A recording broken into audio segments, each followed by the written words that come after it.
share ko lang sa inyo si Project Enduro natin.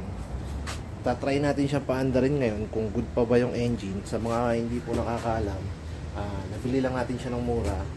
Tatry lang natin mag enduro kung kakayanin natin. Susubukan lang natin, kaya nagtry tayong bumili ng project bike.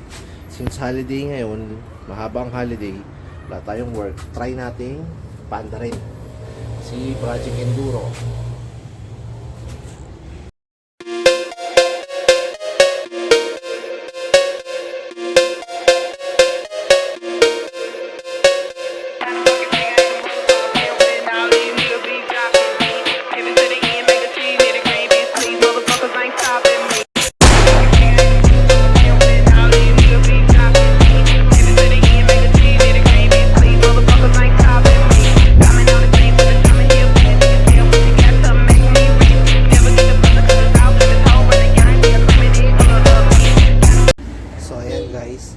Tatry natin i-check kung may compression at may kuryente pa si Project Enduro natin. Okay.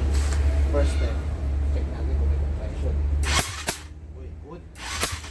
Good ang kanyang compression, malakas. Check natin yan kung may kuryente. Uy, may kuryente din guys.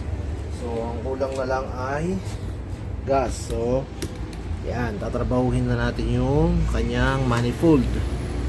And then, yung kanyang carburetor ay tatry nating linisan. Yan, makita ko sa inyo guys, may kuryente. Okay, so na-check na natin. Good ang compression, good ang kuryente, gas na lang ang kulang. Subukan natin kung aandar siya guys. Okay, ito nga pala yung kanyang carburetor. Nabaklas ko na kanina, hindi ko na pinakita sa video. Ito siya guys, napakarumi. Puno ng mga panis nating gasolina. So try ko siyang ito yung mga parts guys na una ko nang binili sa online na kulang natin kay Project Enduro, which is manifold, spark plug, and then spark plug cap. So tatry na natin siyang paandarin, sana mandar siya. Makikita nyo sa part na to, pinabaklas ko yung carburetor. Yan, at syempre lilinisan ko gamit ang carburetor cleaner. Ayan, binuga-buga-bugahan ko siya dyan. Yan, tapos bubuuin ko na. Pagkatapos kakabit ko na yung manifold, kakabit ko na yung carburetor. Okay guys, nandito na tayo sa last part. Try natin kung aandar siya.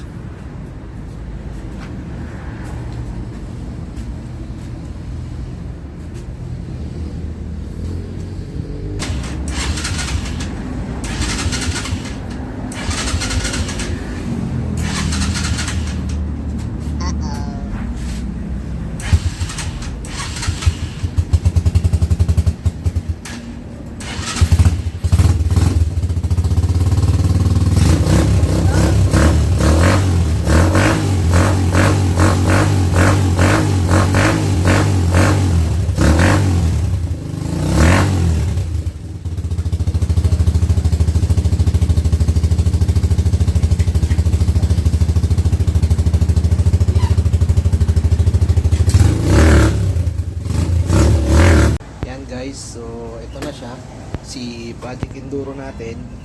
Successfully naman yung plan natin na mapa-start siya. So abangan nyo na lang yung part 2 kung saan i-restore na natin siya.